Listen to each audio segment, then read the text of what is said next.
The red star called Kepler 442 burned quietly in the darkness of space. Most beings in the galaxy thought this star was useless. Its planets were too cold, too rocky, and too far from the busy trade routes that connected the great alien empires. For 300 years, no one had bothered to look closely at this forgotten corner of space. But they were wrong. Deep beneath the rocky surface of the second planet, millions of humans lived and worked in vast underground cities. Above ground, huge machines slowly changed the air and water, making the world more like Earth. Green plants now grew where once there had been only dust and stone. Rivers flowed where ancient impact craters used to be. The humans called their new world Haven, and it had become exactly that. Elena Rodriguez stood at the observation deck of New Geneva, the largest city on Haven. Through the clear dome above her head, she could see the artificial aurora that danced across the night sky. The lights were not just beautiful. They were part of the planet's new magnetic field, created by human technology to protect their world from dangerous radiation. Elena was the great-great-granddaughter of Dr. Elena Vasquez, one of the original colonists who had arrived on the ship called New Horizon. That was 3 centuries ago, when Earth was dying and humans were fighting endless wars. The 50,000 people on that ship had been looking for a new start, far away from the problems of their old world. "The morning shift is ready to begin terraforming Sector 12, said Marcus, Elena's assistant. He was young, only 25, but like all Haven-born humans, he had grown up learning advanced science and engineering. On Haven, every person needed to understand how their technology worked because their survival depended on it. Elena nodded and walked to the control center. Holographic displays showed her the status of terraforming operations across the planet. Massive atmospheric processors were slowly adding oxygen to the air. Underground reactors provided clean energy to power cities that housed over 200 million people. Orbital shipyards built vessels that used technology the galaxy had never seen. The humans of Haven had not been sitting idle during their 3 centuries of isolation. While the great alien empires grew fat and lazy with their old technology, humanity had been forced to innovate or die. They had created materials stronger than anything known to galactic science. Their computers could think faster than the best alien artificial minds. Their ships could travel through space in ways that seemed impossible. But perhaps most importantly, they had learned to work together. The old Earth had been divided by nations, religions, and ideologies. Haven was united by a simple goal: survival and prosperity for all humans. Admiral Sarah Chen Okafor walked through the corridors of Orbital Station Alpha, the largest space platform in the Kepler 442 system. The station looked like a massive ring around Haven, but appearances were deceiving.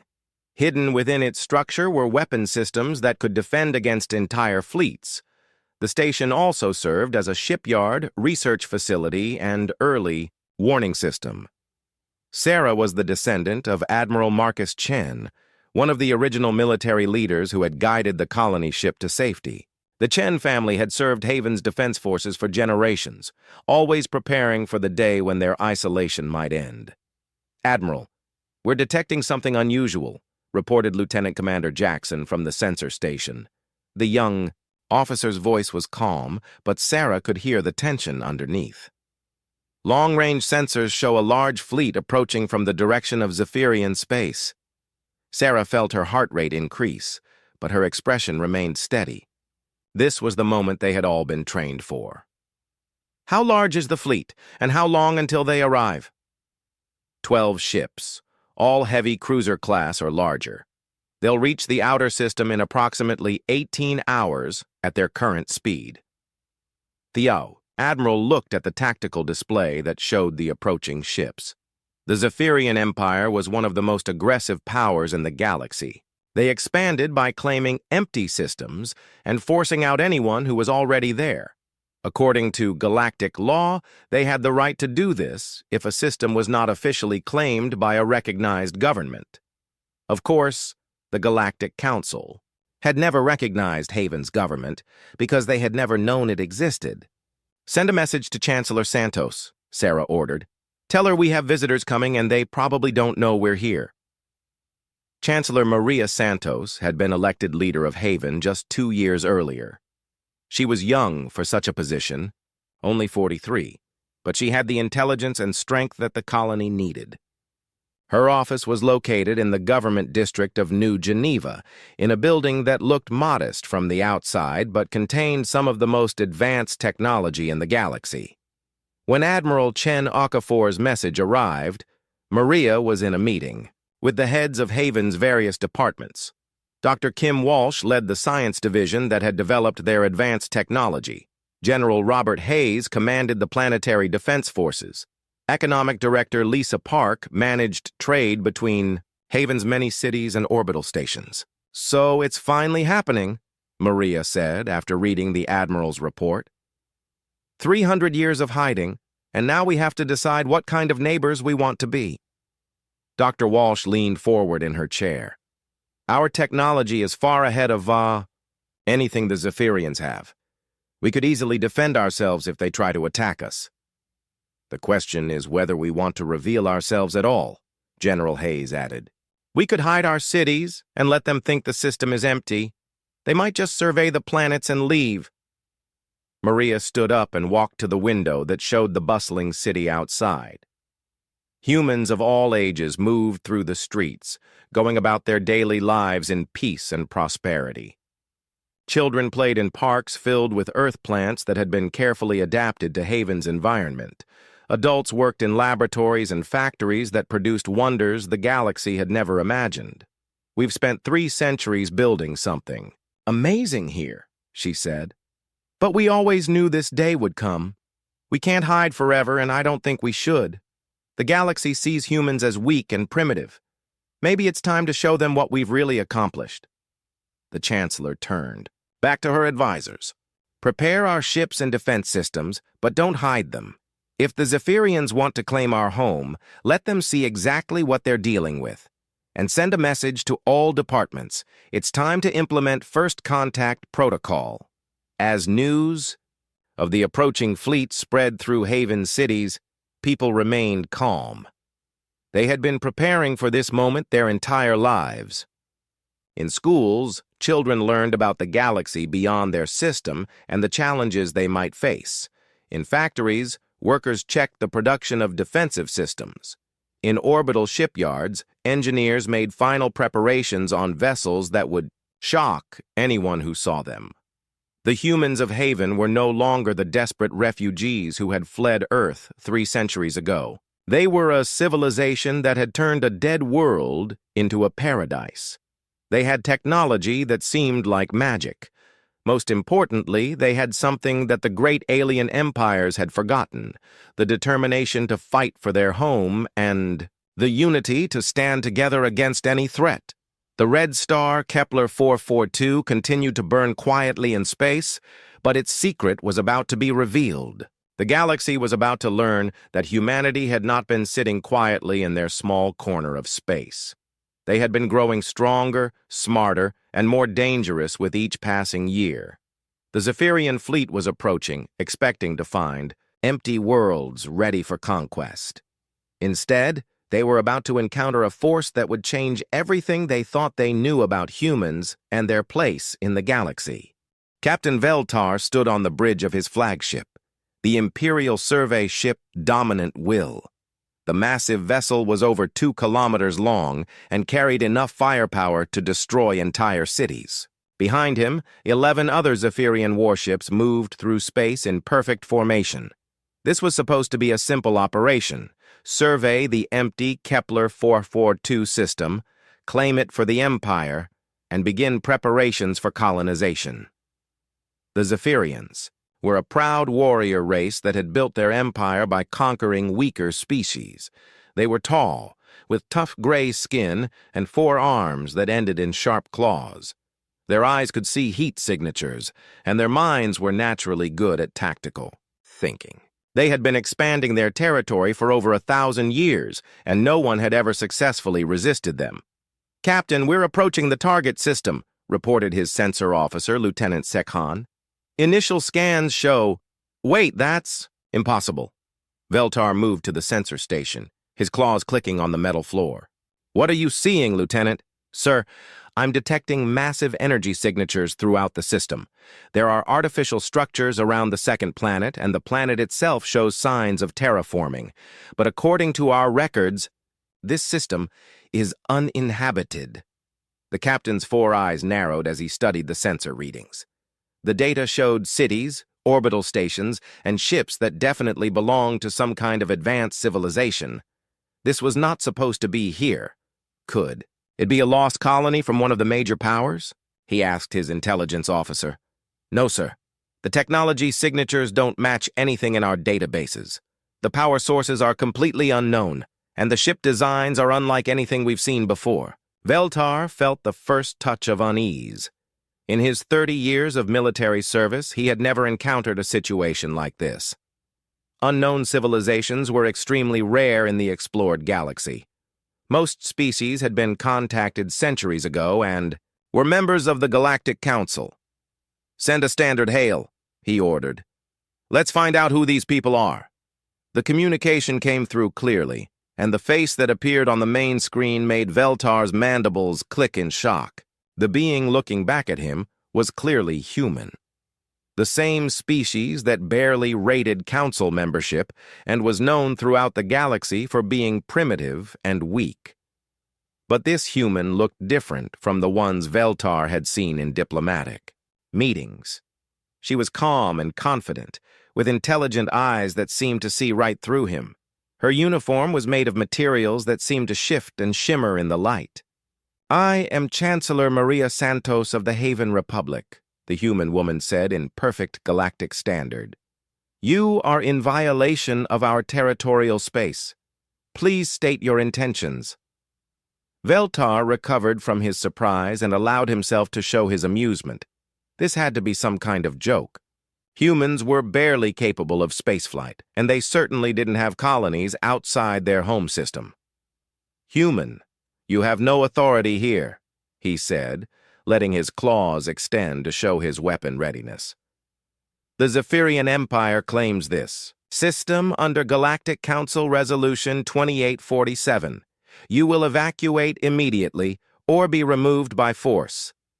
The human's expression didn't change at all. She looked at him as if he were a child making unreasonable demands. Captain, she said calmly, I'll give you 1 hour to leave our system. This is your only warning.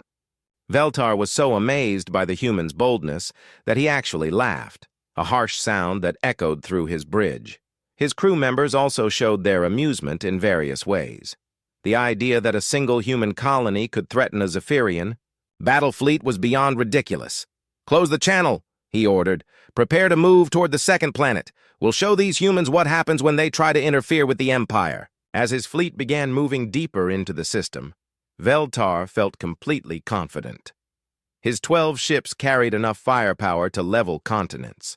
His soldiers were the best-trained warriors in the galaxy.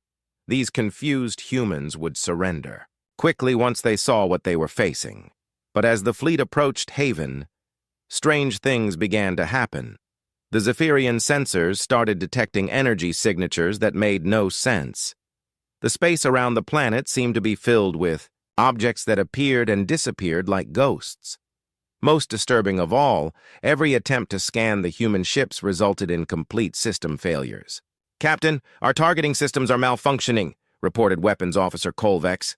Every time we try to lock onto one of their vessels, our computers crash and restart.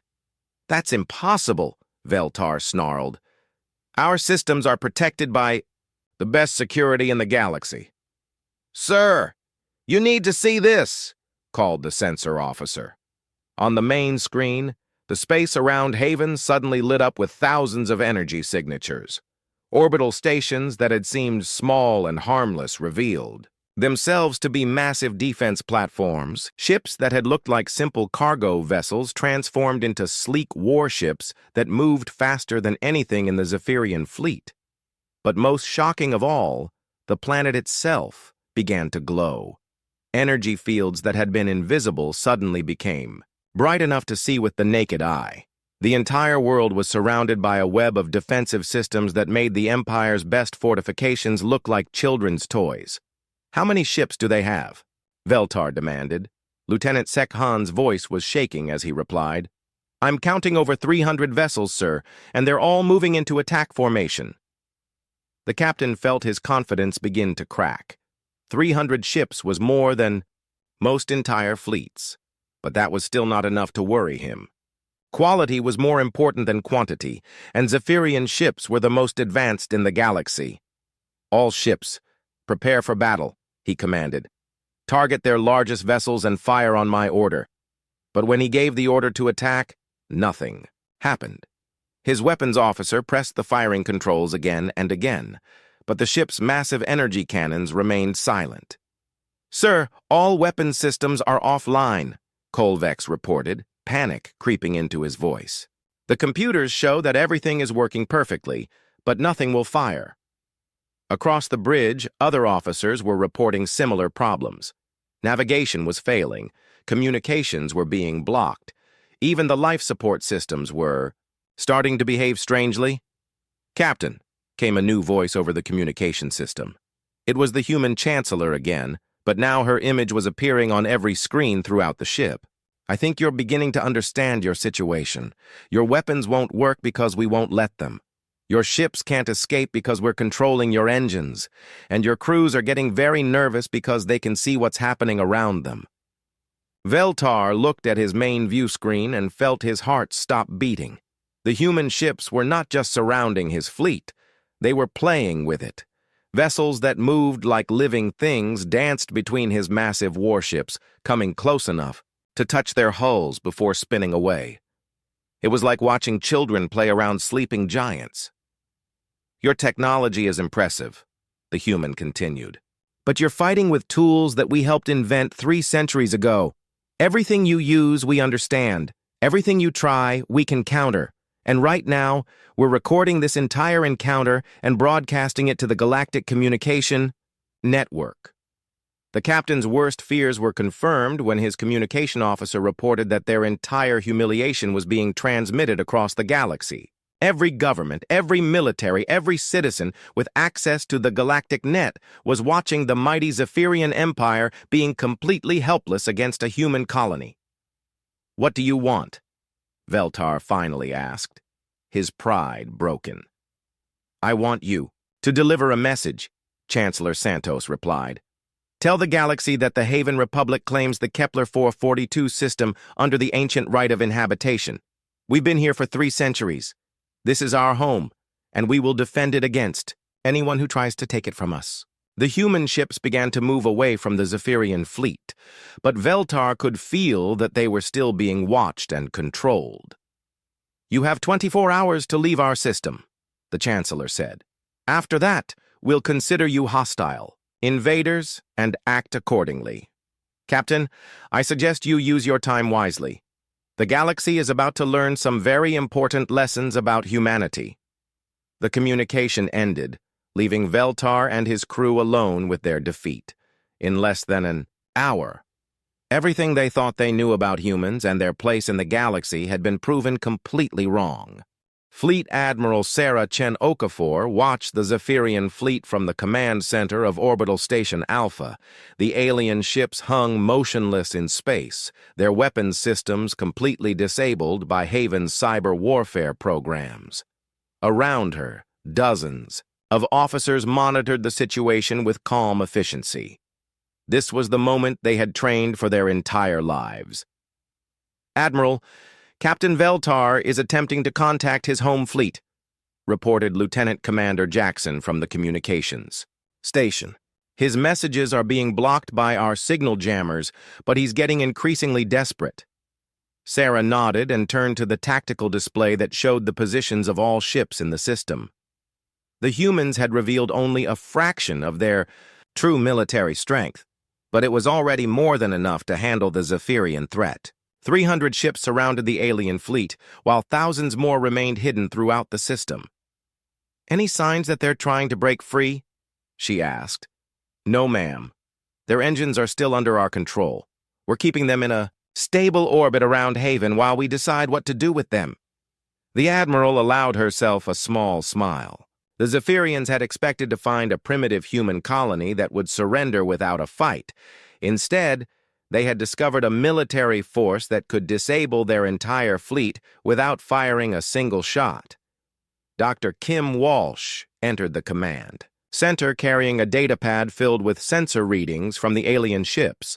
As Haven's chief science officer, she had been studying Zephyrian technology for years, preparing for exactly this situation. "Sarah, their ships are exactly what we expected," she reported. "The Empire has been using the same basic designs for over 2 centuries. Their weapons are powerful but predictable. Their defenses are strong but inflexible. They've become so confident in their superiority that they stopped innovating." "And our cyber attack?" Sarah asked. "Complete success. Their computer systems are based on principles that humans developed and abandoned 50 years ago. We know every weakness, every backdoor, every vulnerability. We could take control of their entire fleet permanently if we wanted to." Sarah considered this information carefully.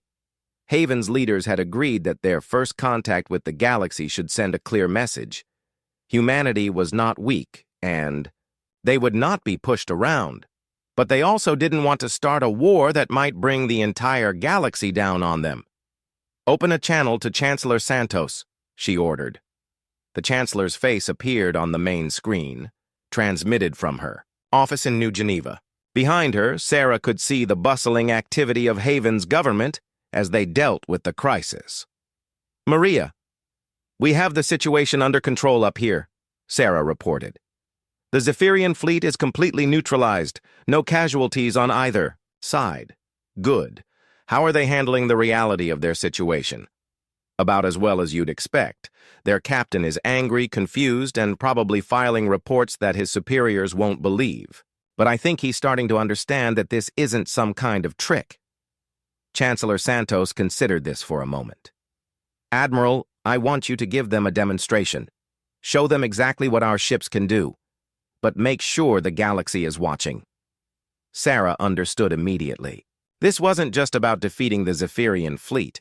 It was about showing every government in the galaxy that humanity had become a force that demanded respect. "Understood, Madam Chancellor. We'll make sure they get the message." The Admiral turned to her tactical officer. "Commander Hayes, select 12 of our newest corvettes for a demonstration flight. I want them to show off everything these ships can do without revealing our most advanced capabilities." "Yes, ma'am. Which flight group should I assign?" "Give it to Lightning Squadron. They've been waiting for a chance to show off." Within minutes, 12 human ships detached themselves from the main fleet and began moving toward the disabled Zephyrian vessels. To the aliens watching, these ships looked impossible. They were smaller than traditional warships, but moved with a grace and speed that defied physics. Their hulls seemed to shift and change color as they flew, making them nearly invisible against the background of space. Captain Veltar watched from his bridge as the human ships approached. He had been a military officer for 30 years and had seen the best ships that every major power could build. But these vessels were unlike anything in his experience. "How fast are they moving?" he asked his sensor officer. "Sir, our instruments show speeds that should be impossible for ships that size. They're accelerating at rates that would turn any crew into paste, but somehow they're maintaining perfect formation." As the human ships drew closer, they began to demonstrate their capabilities. They flew in complex patterns that no other species could achieve, coming within meters of each other while traveling at incredible speeds. They moved up and down, backwards and forwards, even spinning in place while maintaining their velocity. But the real shock came when one of the human ships simply vanished. One moment it was there, clearly visible on all sensors, and the next moment it was gone as if it had never existed. "Where did it go?" Veltar demanded. "I don't know, sir. It just disappeared. No energy signature, no warp field, nothing." The missing ship reappeared seconds later, but now it was inside the Zephyrian formation, flying calmly between 2 of their massive cruisers. The human vessel was so close that its crew could have reached out and touched the alien hulls, but somehow it had appeared there without triggering any alarms or defensive systems. "Sir," the weapons officer reported with fear in his voice. "That ship is now directly adjacent to our main reactor. If it wanted to, it could destroy us with a single shot." But the human ship didn't attack. Instead, it transmitted a simple message. "Hello, Captain Veltar. We thought you might like to see what our scouts can do." The ship vanished again and reappeared back with its squadron, leaving the Zephyrian crew wondering if they had imagined the whole thing. More demonstrations followed. Human ships showed that they could become invisible, move faster than anything else in space, and appear anywhere they wanted without warning. They displayed weapons that could cut through the strongest armor like paper and shields that could absorb any amount of energy.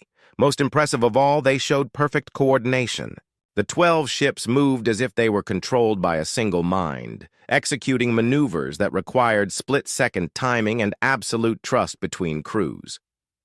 "Captain, we're receiving a transmission from the human admiral," his communication officer reported. Admiral Chen Okafor's face appeared on the screen, and Veltar could see the confidence in her eyes.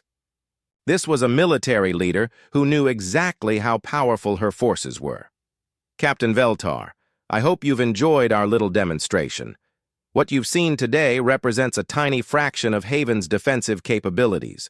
We have ships that are faster, weapons that are more powerful, and defenses that are stronger than anything you've witnessed." She paused to let this information sink in before continuing. "But we're not interested in conquest. We want to live in peace and develop our civilization without interference. However, we will defend ourselves against anyone who threatens our home or our people." The Admiral's expression became more serious. "I'm going to release control of your ships now. You're free to leave our system and return to your empire. When you make your report, please be sure to include everything you've seen here today. The galaxy needs to understand that humanity is no longer weak or defensible." Veltar felt his ship's systems coming back online as the humans ended their cyber attack. His engines responded to commands, his weapons were functional again, and his communication systems could reach beyond the local area. "Captain," his tactical officer reported, "all systems are back to normal. We have full control of our ship." But Veltar knew that the humans could take control again whenever they wanted. They had demonstrated technology that made his fleet look like ancient relics. Most disturbing of all, they had done it without showing any anger or cruelty. They were powerful enough to destroy his entire fleet, but they had chosen to simply disable it and make their point. "Set course for home," he ordered quietly, "and prepare a full report for Imperial Command. They need to know what we've found out here." As the Zephyrian fleet began to leave the system, Admiral Chen Okafor turned to her staff with satisfaction. The first test was complete, and humanity had passed with flying colors. "Admiral, we're receiving communications from all over the galaxy," Lieutenant Commander Jackson reported. "It seems like everyone saw our demonstration." "Good. Let them think about what they've learned, and prepare our deep space monitoring systems. Something tells me we're going to have a lot more visitors very soon." The emergency session of the Galactic Council began in chaos. Representatives from 50 different species crowded into the Great Assembly Hall on Thessia Prime, all talking at once about the shocking news from the Kepler 442 system. The footage of humanity's complete domination of a Zephyrian battle fleet had spread across the galaxy faster than any government could control it.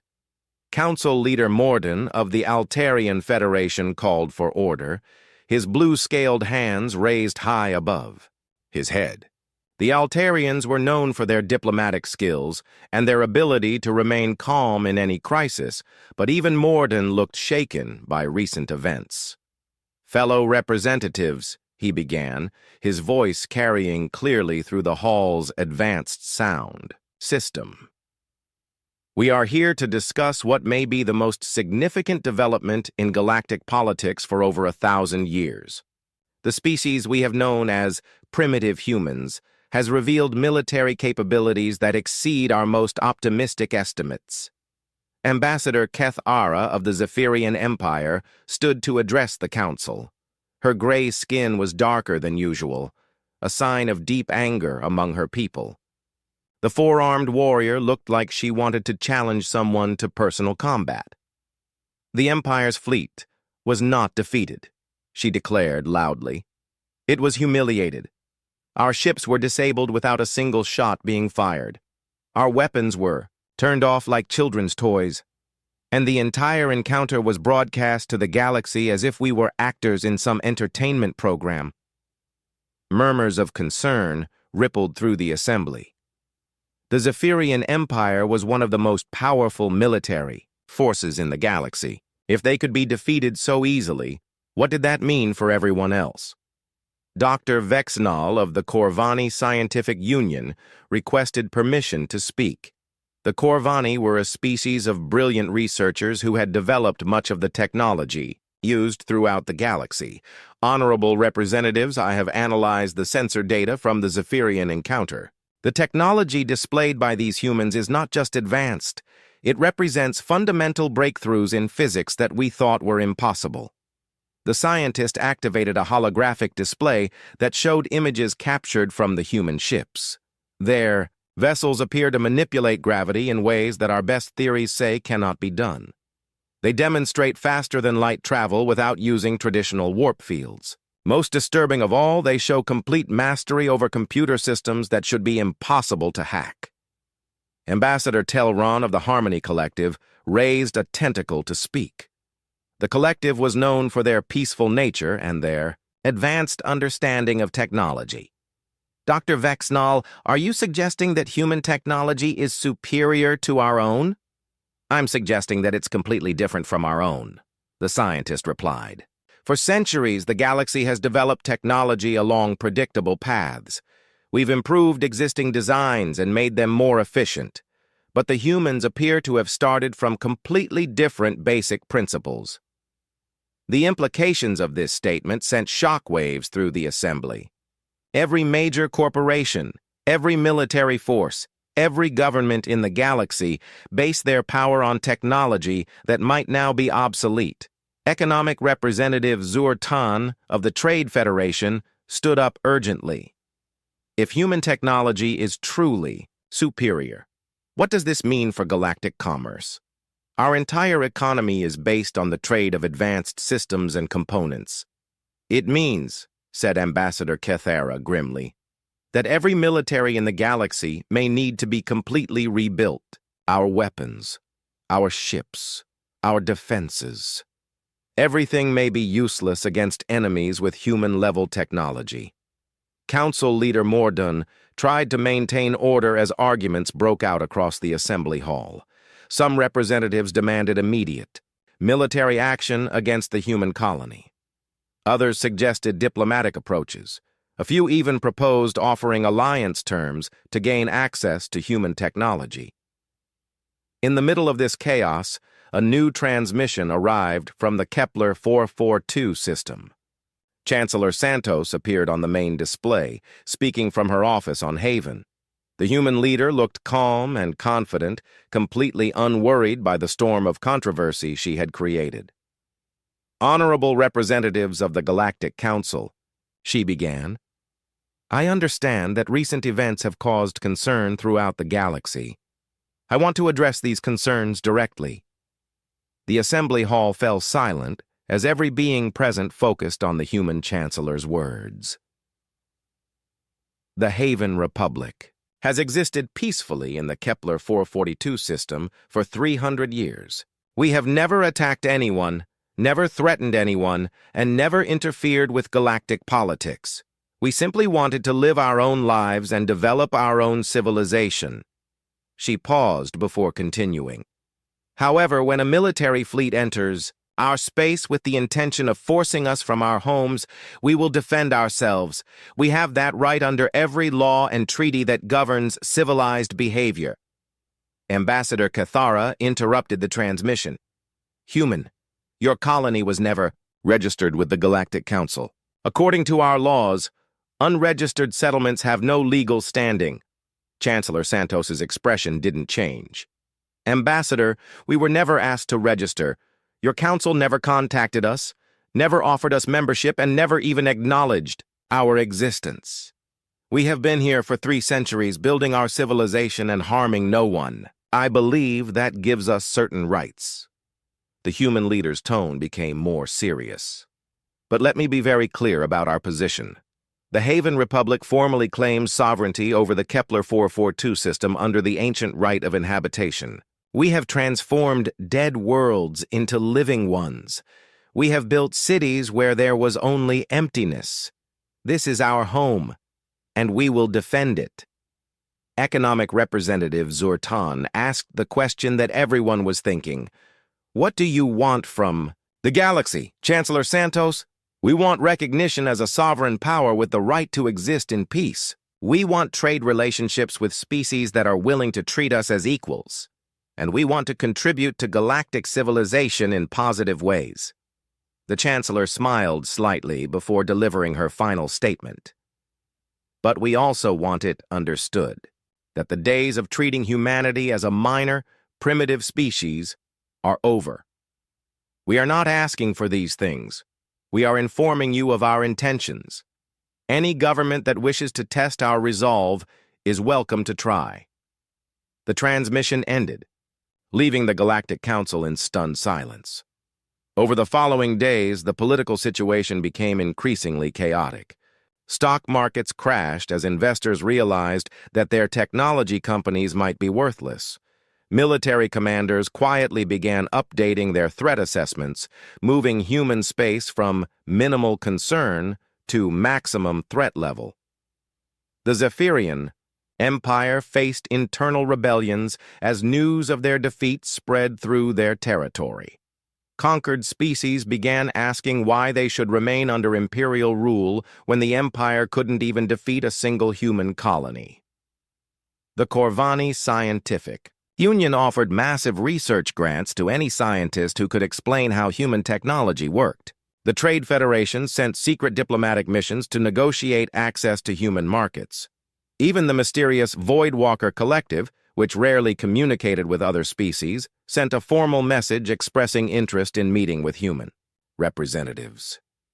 But perhaps the most significant reaction came from Earth itself. The human home world had been struggling with resource shortages and political problems for centuries. When news arrived that a lost human colony had become one of the most powerful forces in the galaxy, celebrations broke out in every major city. The Earth government immediately sent messages to Haven, asking for help with their problems and begging to re-establish contact with their long-lost cousins. Back on Haven, Chancellor Santos met with her advisors to plan their next moves. The galaxy was in chaos, and humanity was at the center of it all. The situation is developing faster than we expected, reported Admiral Chen Okafor. We're tracking over 200 ships from various governments heading toward our system. Some are diplomatic missions, but others appear to be military scout groups. Dr. Walsh looked up from her analysis reports. Maria, we've proven our point about defensive capabilities. But if we want to be taken seriously as a galactic power, we need to show that we can project force beyond our own system. Chancellor. Santos nodded thoughtfully. Admiral, how long would it take to prepare an expedition to visit some of our neighbors? I think it's time for humanity to introduce itself properly to the galaxy. 6 months after the confrontation with the Zephyrian fleet, the galaxy had been forced to accept a new reality. The Haven Republic was not just another human colony. It was a technological and military power that could stand equal to any civilization in known space. The first diplomatic missions to Haven had returned with reports that shattered every assumption about human capabilities. Trade delegations spoke of cities that seemed to grow from living crystal, where the buildings themselves responded to their inhabitants' needs. Military observers described defensive systems that made the galaxy's most advanced fortifications look like ancient ruins. But it was the technology exchanges that truly amazed the galactic powers. Human medical science could regrow entire organs and extend lifespans far beyond what most species thought possible. Their manufacturing processes could create materials with properties that seemed to violate the laws of physics. Most impressive, Of all, they had developed artificial intelligence systems that were truly intelligent, yet remained completely loyal to their human creators. Ambassador Feltar of the Altarian Federation stood in the observation lounge of Haven's primary spaceport, looking out at the impossible sight before him. The planet that his people's surveys had declared uninhabitable 3 centuries ago was now a garden world that supported over 200 million humans, green forests covered rolling hills where ancient impact craters used to be, clear rivers, flowed through valleys that had once been barren rock. The sky itself had been transformed, with an artificial magnetic field that created beautiful auroras every night. "It's hard to believe this is the same world our explorers surveyed," he said to Dr. Elena Rodriguez, his human guide. Elena smiled as she watched a group of children playing in a nearby park. These were Haven-born humans who had never known scarcity or conflict. They grew up learning advanced science as naturally as children on other worlds learn to walk. "My great-great-grandmother was one of the original terraforming engineers," Elena explained. "She used to say that any world could become paradise if you were willing to work hard enough and wait long enough.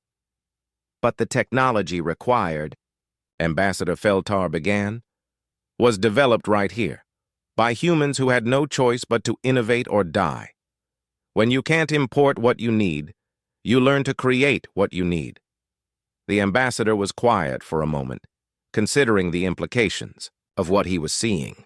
The Altarian Federation prided itself on being the galaxy's most advanced civilization, but everything he had witnessed on Haven made his people's achievements seem small and limited.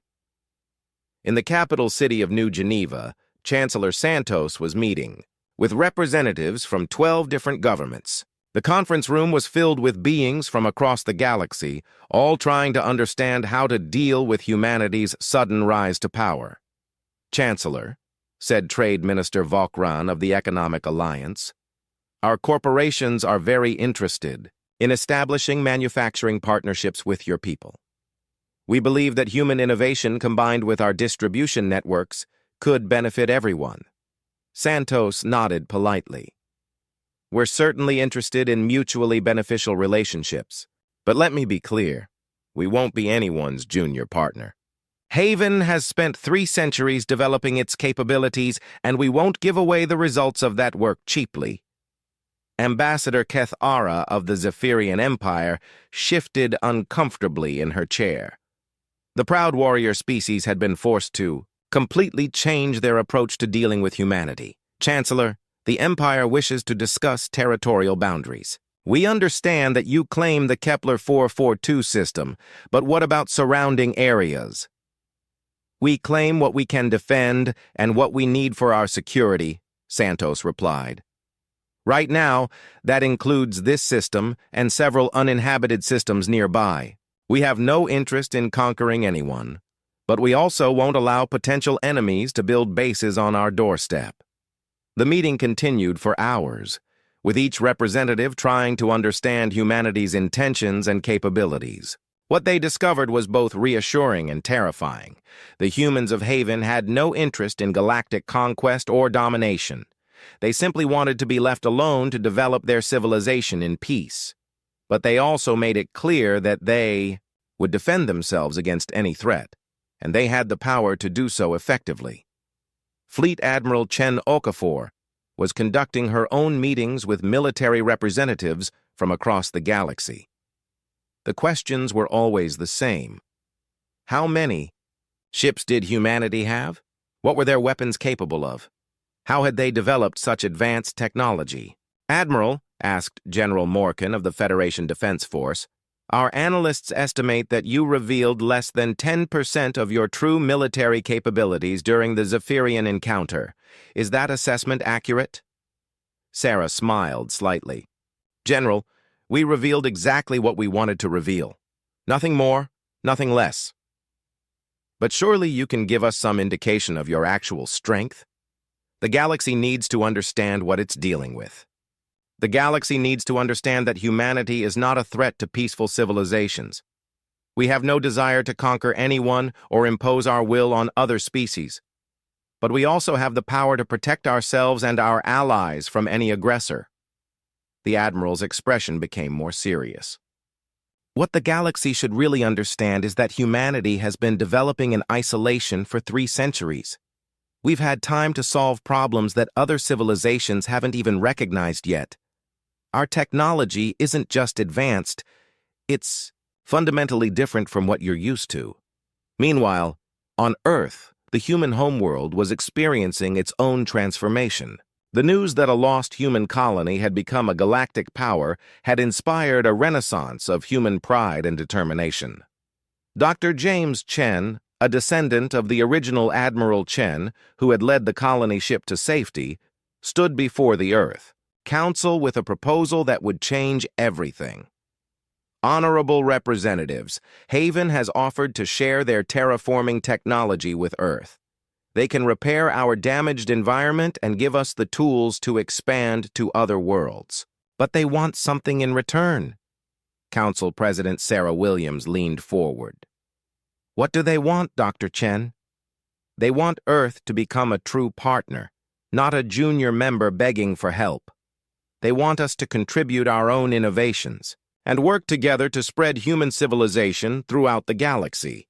The proposal was controversial, but the alternative was clear. Earth could continue struggling with its problems alone, or it could join with Haven to become part of something greater. Back on Haven, Chancellor Santos stood in her office, looking out at the thriving city below. Admiral Chen Okafor had just delivered her daily security briefing, and the news was encouraging. Maria, we're tracking diplomatic missions from over 30 governments heading our way. The Corvani want to establish a joint research station. The Trade Federation is offering us membership with full voting rights. Even the Void Walkers have sent an ambassador. What about potential threats?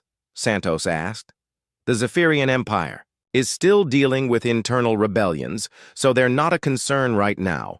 A few minor powers are making aggressive statements, but nothing we can't handle. Overall, I'd say the galaxy is adjusting to our presence better than we expected. Chancellor. Santos smiled as she watched human children playing in the parks below. These young people would grow up in a galaxy where humanity was respected as equals, where human colonies could be established openly, and where human innovation could help solve problems that had troubled the galaxy for centuries. Admiral, prepare. A message for transmission to all galactic governments. It's time to make our final position clear. Hours later, Chancellor Santos's message reached every corner of the galaxy. People of the galaxy, 6 months ago, the Haven Republic emerged from 3 centuries of isolation. We did not ask for your attention, but events forced us to reveal ourselves. Today, I want to make humanity's position absolutely clear. We are not conquerors. We are not seeking to dominate or control other species. We simply want to exist in peace and contribute to galactic civilization. But we are also not weak. We will defend ourselves and our allies against any threat. We have the technology and the determination to protect what we have built. To those who wish to be our friends, we offer partnership, trade, and mutual assistance.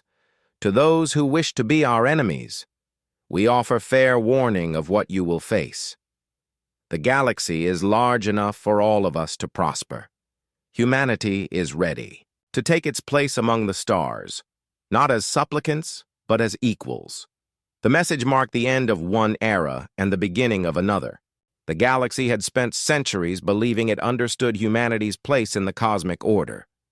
The Haven Republic had proven them completely wrong, and this was only the beginning. Human colonies were already being planned for dozens of systems. Human technology was beginning to spread to allied civilizations. Human influence was growing with each passing day. The red star Kepler 442 continued to burn quietly in space, but it was no longer forgotten. It had become the center of a new power that would reshape the galaxy for generations to come. The massive alien ship appeared without warning. One moment, Earth's skies were clear.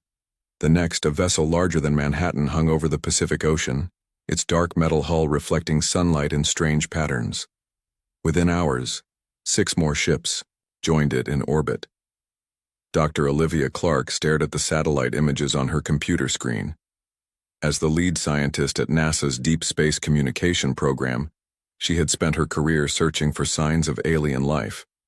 Now they had arrived, and she felt unprepared. "Dr. Clark, the president is requesting you join the emergency meeting." Her assistant Sam stood in the doorway, face pale. Olivia nodded, gathering her tablet. "Any response to our transmissions?" "Nothing, yet. But their ships are positioning themselves over major cities." The Pentagon war room buzzed with anxious energy when Olivia arrived. Military officers huddled around displays showing the alien vessels. President Reynolds stood at the head of the table, speaking in hushed tones with the Secretary of Defense. "Dr. Clark, thank you for coming," the president said, gesturing to an empty chair. "We need your expertise now more than ever." Major Peter Wright, a square-jawed Air Force officer with a reputation for staying cool under pressure, slid a folder across the table to her. "These images were taken 10 minutes ago. They're deploying smaller craft." Olivia examined the photos of sleek shuttles descending toward Earth. "They're making contact," she said. "If they wanted to attack, they would have done so immediately." The room fell silent as screens around them suddenly activated on their own. A face appeared, humanoid but clearly alien, with blue-tinted skin and large, almond-shaped eyes. "People of Earth," the alien spoke in perfect English.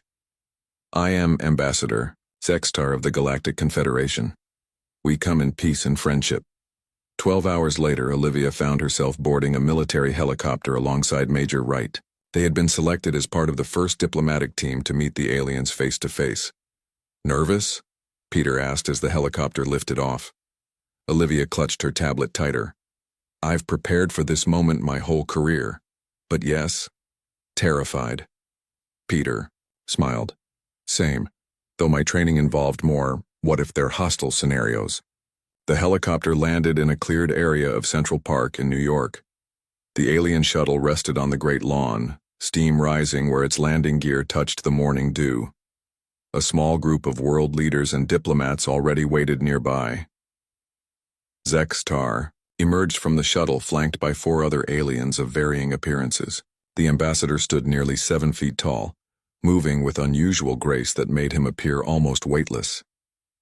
"Welcome," said the UN Secretary General, stepping forward. "On behalf of humanity, we are honored by your presence." Sextar inclined, his head. "The honor is ours. Your civilization has achieved much in its short existence. Nuclear fission, primitive space travel. Impressive for a species so young." Olivia noticed the condescending tone immediately. "Primitive space travel?" She exchanged glances with Peter, who had also caught it. The initial meeting lasted 3 hours. The aliens explained they represented a coalition of over 300 spacefaring species that governed most of the Milky Way galaxy. They offered Earth membership in this galactic confederation, but as a protectorate, not an equal member. "Your technological development places you at approximately level 2 on our scale," Sextar explained during the follow-up meeting at the United Nations. "Full membership requires level 4, including viable interstellar travel capabilities." "And how long would it take us to reach level 4? asked the Chinese representative. "Based on your current development trajectory, approximately 300 Earth years," another alien replied. "Though with our guidance, perhaps as little as 200. Olivia bit her tongue. These aliens, for all their advanced technology, were making assumptions. Big ones. After the formal meetings concluded, Olivia and Peter were assigned to the scientific exchange team. They toured the alien shuttle, asking questions that the aliens answered with practiced patience, as if explaining concepts to children. "Your propulsion systems," Olivia asked, studying the engine room. "You use antimatter containment?" "Indeed," replied the alien engineer named Kolb. "Most level 2 civilizations are still working with chemical rockets. You're quite advanced to even understand the concept of antimatter propulsion." Peter stepped closer. "And this is how all Confederation ships travel between stars?" "It is the most efficient method discovered in the galaxy," Kolb said proudly. "Our fastest vessels can reach half the speed of light. That evening, Olivia and Peter sat in a secure conference room at the Pentagon. President Reynolds looked exhausted as various officials debated how to respond to the aliens' offer of protectorate status. "They're colonizing us with a smile," General Martinez said. "These assistance outposts they want to build, those are military installations." "We don't know that," argued the Secretary of State. "This could be genuine goodwill." The president turned to Olivia. "Dr. Clark, your assessment?" Olivia chose her words carefully. "They're not telling us everything. Their technology is impressive, but not magical, and they seem absolutely certain about our capabilities, or lack thereof. Because they've been watching us," someone suggested. "Or because they've seen this pattern before," Peter added. "They expect us to develop like other species they've encountered." President Reynolds nodded slowly. "Dr. Clark, Major Wright, you're both cleared for Starburst. After this meeting, report to Admiral Casey." Olivia's heart raced. Project Starburst was beyond classified. Even she only knew rumors. 3 hours later, a military transport flew them to a remote island in the Pacific. From there, they boarded a submarine that descended to crushing depths before docking with an underwater facility hidden beneath the ocean floor. Admiral Casey met them at the airlock. "Welcome to the trench," he said, leading them through gleaming corridors. "For 30 years, the world's greatest minds have worked here in complete secrecy, funded by a coalition of nations." He stopped at a massive viewing window. Beyond it stretched an underwater construction bay larger than an aircraft carrier. In the center floated a sleek vessel unlike any spacecraft Olivia had ever seen. "The ESS Defiant," Admiral Casey said, with pride. "Earth's first faster-than-light capable starship." "Impossible," Olivia whispered, though the evidence floated before her eyes. "While the world focused on traditional space programs, we explored different physics, not antimatter containment, but quantum fold technology." Peter stepped closer to the glass. "And the aliens don't know?" "No. This facility exists under a quantum field that masks all energy signatures. As far as they can detect, this part of the ocean floor simply doesn't exist." "How close is it to being operational?" Olivia asked. 6 months of testing remained on our schedule," Admiral Casey said grimly. "But with the Confederation watching us now, the President wants it ready in 6 weeks. Can that be done?" Peter asked. The Admiral's face hardened. "It has to be, because you two are going to be on it when it launches." Olivia stared at the starship, its hull gleaming under the lights. The aliens thought Earth was centuries away from interstellar travel. They were about to learn how wrong they were. The underwater facility buzzed with activity. Where once scientists and engineers had worked at a careful pace, they now rushed through corridors with urgent purpose. 6 weeks to prepare a starship that needed 6 months of testing. Everyone felt the pressure. Dr. Alan Reeves ran his hand through his gray hair, studying the diagnostics on his tablet. As chief scientist of Project Starburst, he had spent 15 years developing the quantum fold drive. Now politics demanded he rush the most important scientific breakthrough in human history. "Those numbers don't look good," said a voice behind him. Alan turned to see Lisa Nguyen, the naval captain chosen to command the ESS Defiant. She was shorter than most of her crew but carried herself with unmistakable authority. "The power fluctuations are within acceptable parameters," Alan replied, though his frown suggested otherwise. "Acceptable for testing, maybe. Not for an actual jump." Lisa looked through the reinforced glass window at the massive engine that took up the rear third of the Defiant. "Will it work, Doctor? Really work?" Alan hesitated. "In theory, yes. The quantum fold creates a bubble that slips between normal space. Distance becomes meaningless. But you've never tested it at full power. We couldn't risk the energy signature being detected, and now we may never get the chance for proper testing." Chief Engineer Doug Miller joined them, wiping grease from his hands with a rag. His weathered face showed the strain of working 20-hour days. "The good news is the secondary systems are fully operational," Doug said. Life support, shields, navigation. The bad news is our flight simulations show a 22% chance of drive failure if we attempt to fold now. And failure means? Lisa asked, though she already knew. Best case? We're stranded in normal space. Worst case? The ship tears itself apart. Lisa nodded slowly. Not great odds, but better than I expected. Keep working. Above them, on the surface world, the alien presence grew. Zorian ships established positions over major cities. Their diplomats met with world leaders. Their scientists requested access to Earth's research facilities. Everything seemed cordial, but with each passing day, the aliens pushed further into Earth's affairs. President Catherine Summers sat in the Oval Office reviewing reports from around the world. The aliens had set up their first assistance outpost outside Beijing. Another was under construction near Moscow. The Europeans had agreed to host 3 such facilities. A knock at the door interrupted her reading. General Frank Ortiz entered, carrying a secure tablet. Madam President, we have a situation. The Zorians have requested access to our research stations in Antarctica. The president's face remained neutral, but her knuckles whitened as she gripped her pen. Antarctica housed the production facilities for key components of the quantum fold drive. What reason did they give? They claim their sensors detected unusual mineral deposits that could be valuable for technological exchange.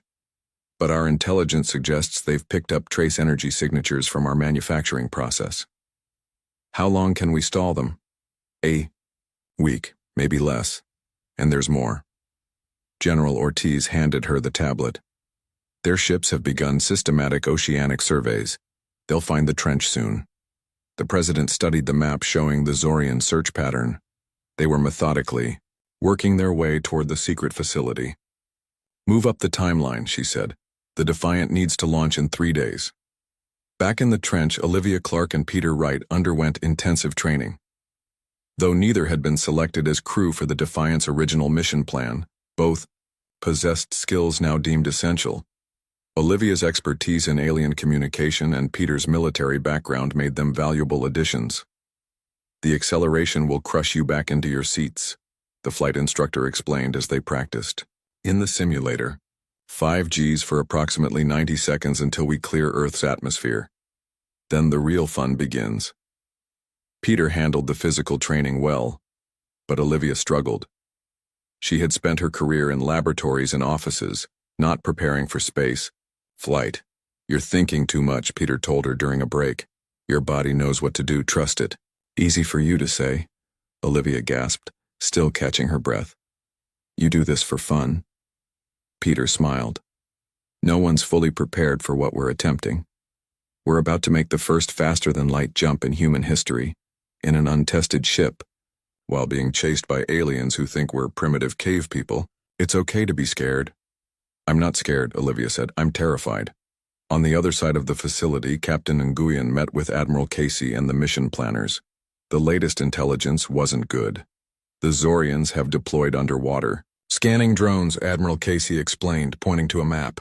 At their current search pattern, they'll detect us in approximately 36 hours. And the ship? Lisa asked. Not ready. Miller reports the drive needs at least 48 more hours to reach minimum safety parameters. Lisa studied the owl. What if we create a distraction? Something to draw their attention elsewhere? Already planned. We're staging an underwater earthquake research project on the other side of the Pacific. But it won't fool them for long. Lisa made her decision. Begin preparations for launch.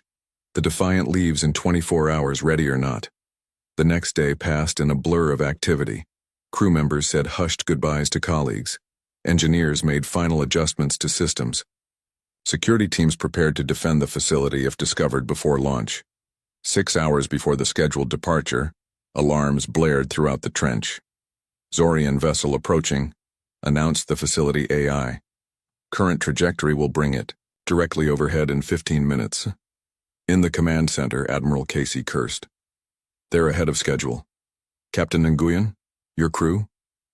Boarding now, Lisa replied. We're at 82% readiness. It will have to do. Launch as soon as possible. The crew of 30 rushed to their stations aboard the Defiant. Olivia and Peter strapped into seats in the science section. Through the ship's external cameras, they watched as the massive underwater bay doors began to open. Doug Miller's voice came over the intercom from engineering. Drive system is online but unstable. We have power fluctuations throughout the grid. Can we make a fold? Captain Nguyen asked from the bridge. Maybe one. After that, all bets are off. Lisa turned to her navigation officer. Plot a course for the Alpha Centauri system. That's our best chance for a clear jump. Captain, the communications officer interrupted. The Zorian ship has stopped directly above us. They're deploying something into the water. On the external cameras, they watched a torpedo-shaped probe descend toward their location. Dr. Alan Reeves appeared on the bridge, face pale. Captain, that device will detect us through the quantum mask. We have minutes at most. Lisa nodded grimly. All hands prepare for emergency ascent. We launch now. The Defiant's engines hummed to life. The sleek black vessel rose from its cradle, hovering in the massive underwater chamber. May God help us all. Admiral Casey's voice came through the comm system. Good luck, Defiant. Show them what humanity can do. The ship surged upward, rocketing toward the surface of the Pacific Ocean, leaving behind the safety of the trench and heading toward a confrontation that would change humanity's place in the galaxy forever. The ESS Defiant burst through the ocean's surface in an explosion of water and foam. Sunlight gleamed off its black hull as engines roared, pushing the ship upward with tremendous force. Inside, the crew was pressed into their seats by the sudden acceleration. 5 Gs and climbing, announced the flight officer, her voice strained. Atmospheric exit in 70 seconds. Captain Lisa Nguyen gripped her chair arms. The ship wasn't ready. The crew wasn't ready. But they had no choice. Status of the Zorian vessel? She asked. It's changing course to follow us, replied the sensor officer. They're launching smaller craft. On the main screen, they watched as sleek alien ships deployed from the larger vessel. They moved with impossible grace, cutting through the air faster than any Earth aircraft. They're hailing us, said the communications officer. Ignore it, Lisa ordered, all power to engines. The Defiant climbed higher, pushing through the upper atmosphere. The blue sky darkened to black as stars became visible. 30 seconds more, and they would reach space. In the science section, Olivia Clark and Peter Wright watched the sensor readings with growing alarm. 3 Zorian interceptors closing fast, Peter said. They'll reach us before we clear the atmosphere. Olivia studied. A different display. The quantum fold drive is charging, but it's slow. We need at least 5 minutes before we can jump. Peter unbuckled his harness. We don't have 5 minutes. I'm going to help engineering. He pushed himself through the low gravity toward the engine section where Doug Miller and his team worked frantically. We need more power to the drive, Peter said as he entered. Doug looked up from the main console, his face damp with sweat. We're giving it everything we've got. The system wasn't designed for this kind of rapid charge. The Zorians will catch us before it's ready. Then we'll have to get creative. Doug pointed to a junction box. Help me reroute power from life. Support. We can survive on emergency systems long enough to make the jump. On the bridge, the situation worsened. The ship shuddered as it finally broke free of Earth's atmosphere, but the alien vessels were closing fast. They're locking weapons, reported the tactical officer. Evasive maneuvers, Lisa ordered. Use the moon's gravitational field for a slingshot. Effect. The Defiant changed course, banking toward Earth's moon. The engines strained as the ship accelerated. Captain, we're receiving a message from Ambassador Zextar himself, said the communications officer. Lisa hesitated, then nodded. Put it through. The alien's face appeared on the screen. His usual calm demeanor was replaced with obvious anger. Earth vessel, power down immediately.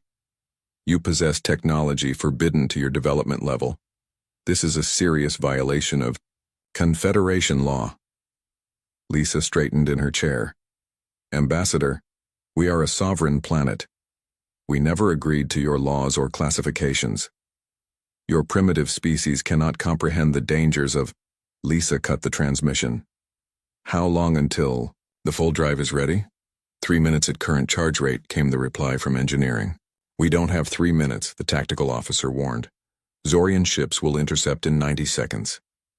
In the White House Situation Room, President Summers and her advisors watched the satellite feed of the chase. They had no way to help. The Defiant now. Everything depended on that single ship and its crew. The Zorian ambassador is demanding an explanation, reported the Secretary of State.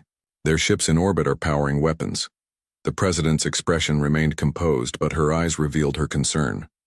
Tell them there's been a misunderstanding. The ship is an experimental prototype that launched without authorization. They won't believe that. They don't need to believe it.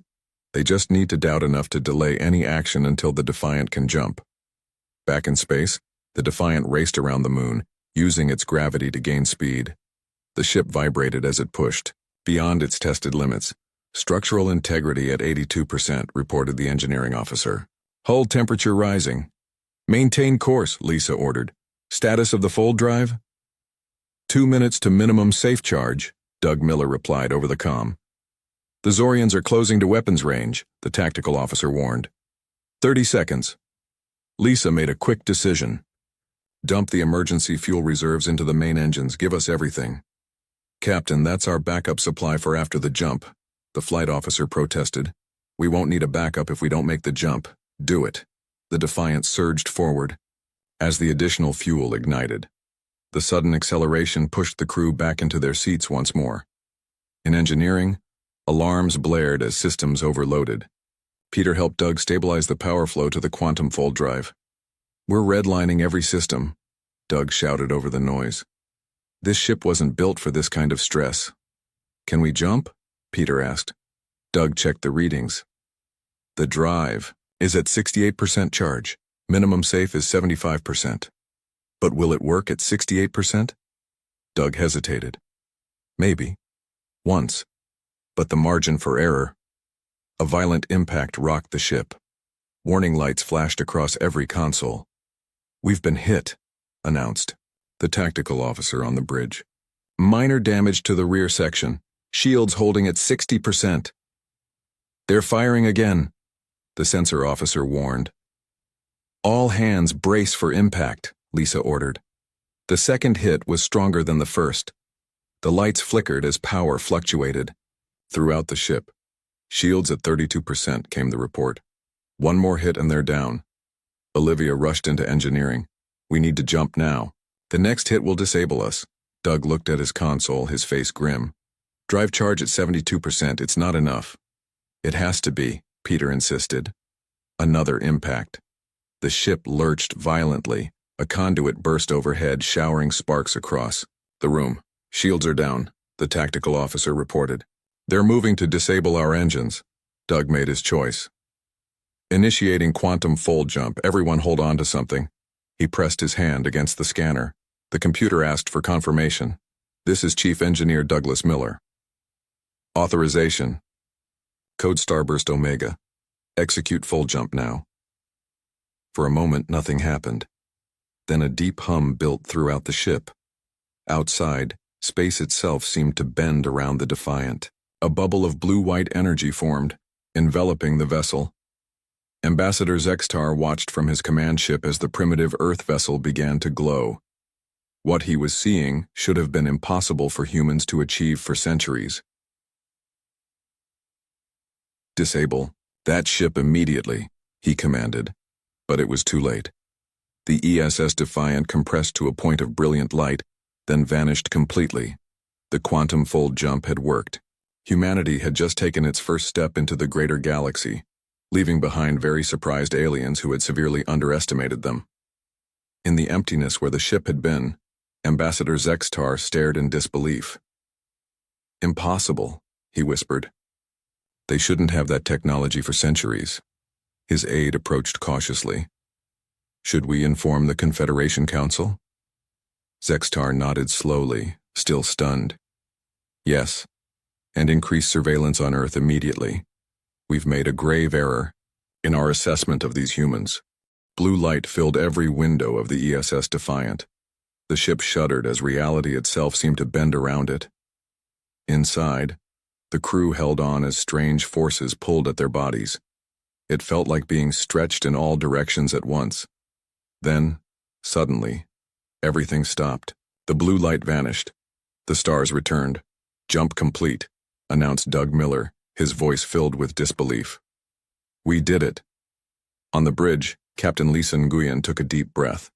Her hands trembled slightly, but her voice remained steady. Damage report. Hull integrity at 79%. Life support stable. Engines functional but overheated, reported the systems officer. "The quantum fold drive is offline. Can we jump again?" Lisa asked.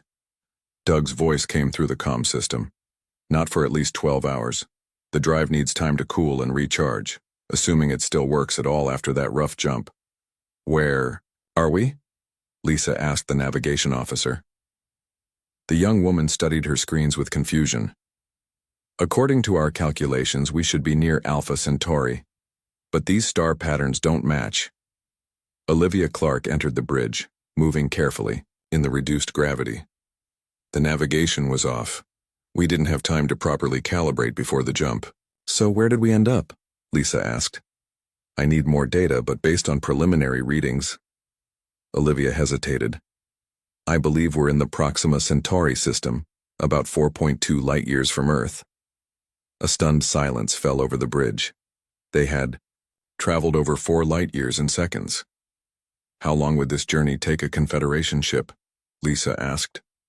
Olivia did a quick calculation. "Using their antimatter drives at half light speed? About 8 years. Peter Wright joined them on the bridge. And we did it in less than 20 seconds. Even with a damaged, rushed ship," the navigation officer interrupted. "Captain, I'm detecting something in orbit around the second planet. It's artificial." "Zorian?" Lisa asked tensely. "No, the structure doesn't match any known Confederation designs. It's bigger, much bigger." Lisa straightened in her chair. "Take us closer, but maintain distance. All sensors at maximum." As the Defiant approached, they could see the object more clearly on their screens. It was a massive ring-shaped structure orbiting the small rocky planet. Parts of it gleamed in the dim light of Proxima Centauri, while other sections appeared dark and dormant. "It must be at least 50 kilometers in diameter," Olivia said, staring at the readings. "And it's old. Very old." "How old?" Lisa asked. "Based on radiation decay patterns, at least 50,000 years, maybe older." "Is it operational?" "Partially. I'm detecting minimal power signatures." Lisa considered their options. "Prepare a small team for exploration. Dr. Clark, Major Wright, you'll join me. We need to know what this is before we return to Earth." 4 hours later, a shuttle from the Defiant approached the ancient structure. Lisa piloted while Olivia and Peter studied the sensor readings. 2 other crew members, a security officer and an engineer, sat behind them. "No reaction to our approach," Peter noted. "If there are automated defenses, they're not activating." "I'm detecting an opening," Lisa said, pointing to a section of the massive ring. "It looks like a docking bay." They guided the shuttle into the dark opening, which expanded into an enormous hangar. Their lights revealed other ships. Strange vessels covered in dust, clearly abandoned long ago. After confirming the atmosphere was breathable, they exited the shuttle in their protective suits. Each step kicked up dust that had been undisturbed for millennia. "This architecture doesn't match anything in the Confederation database," Olivia said, examining marks on the walls. "These symbols, I've never seen anything like them." They moved deeper into the station, following faint power signatures. The corridors were tall and wide, suggesting the builders had been larger than humans. "Look at this," Peter called, shining his light on what appeared to be a control panel. "The design, it's almost intuitive." Olivia examined it. "It's responding to our presence. The systems are waking up." As if hearing her words, lights began to flicker on around them. A gentle hum filled the air as ancient machinery slowly came back to life. They entered what seemed to be a central command center. A holographic display activated as they approached, showing a star map of the galaxy. "It's some kind of database," Olivia said, her voice filled with excitement. An archive left by whoever built this place. Can you access it? Lisa asked. Olivia studied the controls. The interface is surprisingly accessible, almost as if it was designed for beings like us. She pressed her hand against a panel. The star map zoomed in, focusing on a section of the galaxy. Specific stars lit up, connected by lines that seemed to indicate travel routes. This is incredible, Olivia whispered. According to this, the builders of the station visited hundreds of worlds across the galaxy, including Earth. What? Lisa moved closer. Are you sure? Olivia pointed to a familiar star system. That's Sol, our sun, and this data shows they visited Earth approximately 70,000 years ago. Peter examined another console that had activated. There's more. Technical schematics, propulsion systems far beyond even what we've developed, and biological data. What kind of biological data? Lisa asked. Peter's expression showed his shock. DNA sequences, comparing what appear to be the station builder's genetic code with human DNA. Are you saying these aliens were related to us? Lisa asked. Not exactly, Olivia replied, studying the data. But there are similarities that can't be coincidental. It's almost as if they did something to us. Peter finished. Some kind of genetic modification during their visit to Earth. Lisa looked around at the ancient command center. The Confederation calls humans a young species. But what if we're not? What if we're connected to something much older? Xorians were wrong about us, Olivia said. We didn't develop faster than expected, we remembered. On some level, our scientists were rediscovering technology that's encoded in our history, maybe even in our DNA. A new hologram appeared showing a humanoid figure much taller than a human with elongated limbs and a larger cranium. The image spoke in a strange language, musical and complex. It's some kind of message, Olivia said, left for whoever found this place. Can you understand it? Lisa asked. No, but I can try to decode it with our computers. Olivia began downloading the data to their equipment. Whatever these beings were, they left this for someone to find. Maybe they left it for us. As they gathered what information they could, the security officer called from across the room. Captain, you need to see this. They joined him at a viewport looking out into space. From this angle, they could see Earth's sun, a tiny, distant point of light. Why would they build this station with a direct view of our solar system? Peter wondered. Maybe they were watching us, Lisa suggested. Waiting for us to develop. Olivia looked at the star map again, at the connection lines between Earth and this station. Or maybe they were leaving breadcrumbs, a path for us to follow, when we were ready. Lisa made her decision. Download everything you can. We're taking this information back to Earth. The Confederation thinks they know who we are and what we're capable of. It's time to show them how wrong they've been. The ESS Defiant hung in space above Earth, its hull now bearing strange markings copied from the ancient station. The ship had returned 3 weeks after its sudden departure. 3 weeks in which Earth and the Galactic Confederation had been thrown into chaos. Multiple Confederation vessels approaching, reported the sensor officer. They're hailing us. Captain Lee Nguyen nodded. Put them through. Ambassador Zextar's face appeared on the main screen.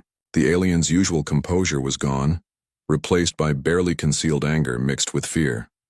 Earth vessel, you will power down and prepare to be boarded.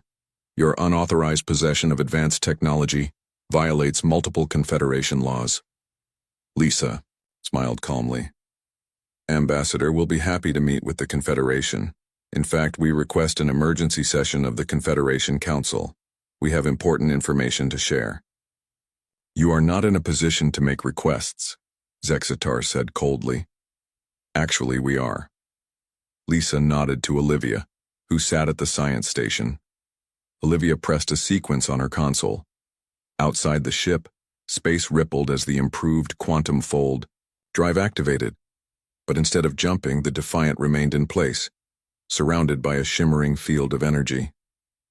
What you're seeing is a controlled quantum fold bubble, Lisa explained to the stunned ambassador.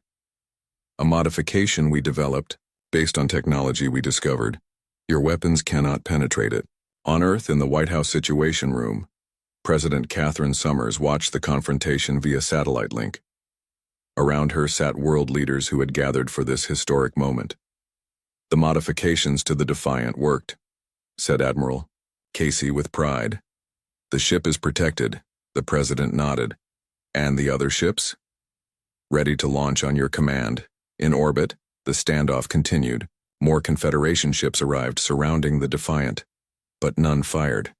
They were clearly unsure how to respond to this unexpected development. Ambassador, Lisa continued, in the 3 weeks since our jump, we've learned much about ourselves and the galaxy. We've also built 3 more ships with the same technology. They're launching now. On cue, 3 vessels rose from different locations on Earth. Each bore the same strange markings as the Defiant. They moved with impossible grace, sliding into formation around the first ship. Impossible, Zextar whispered. Your species couldn't have built these so quickly. We had help, Lisa replied, from those who came before, the ones you call the predecessors. The bridge fell silent. That name clearly meant something to the ambassador.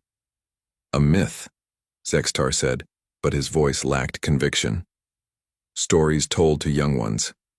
No, Ambassador, they were real. And they visited Earth long ago. We found their outpost at Proxima Centauri. The news spread quickly through the Confederation fleet. Soon, the Defiant received another hail. This time, it was from a different alien species, the Aldari, one of the oldest members of the Confederation. Human vessel, this is High Elder Troon of the Aldari Collective. Is it true? You found evidence of the predecessors? We did, Lisa confirmed. And we have proof that they interacted with humans thousands of years ago. It seems our species was special to them. Within hours, the Defiant and Earth's other ships were escorted not to a detention facility, but to the massive Confederation Central Station. Diplomatic vessels from dozens of species rushed to meet them. The discovered connection to the predecessors had changed everything. The Emergency Council meeting was the largest in Confederation history.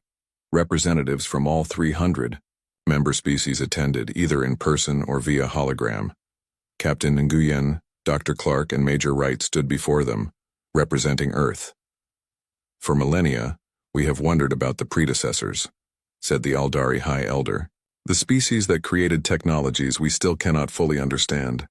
The ones who vanished without explanation. And now, you claim to have found not only their outpost but a connection to your own species? Olivia stepped forward. We have. The data we recovered suggests the predecessors visited Earth approximately 70,000 years ago. They found early humans and saw potential. She activated a holographic display showing the DNA comparisons and brain scans. They modified our ancestors subtly. Not enough to change who we were, but enough to plant seeds that would grow over time. What kind of seeds? Asked another council member.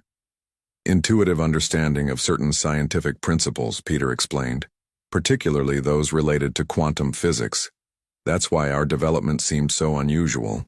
In areas the predecessors valued, we leaped forward. In others, we progressed normally. Ambassador Zextar spoke up. This cannot be verified. And even if true, it does not change the fact that humans violated Confederation law by developing forbidden technology. President Summers, who had joined the meeting via secure hologram, raised her hand.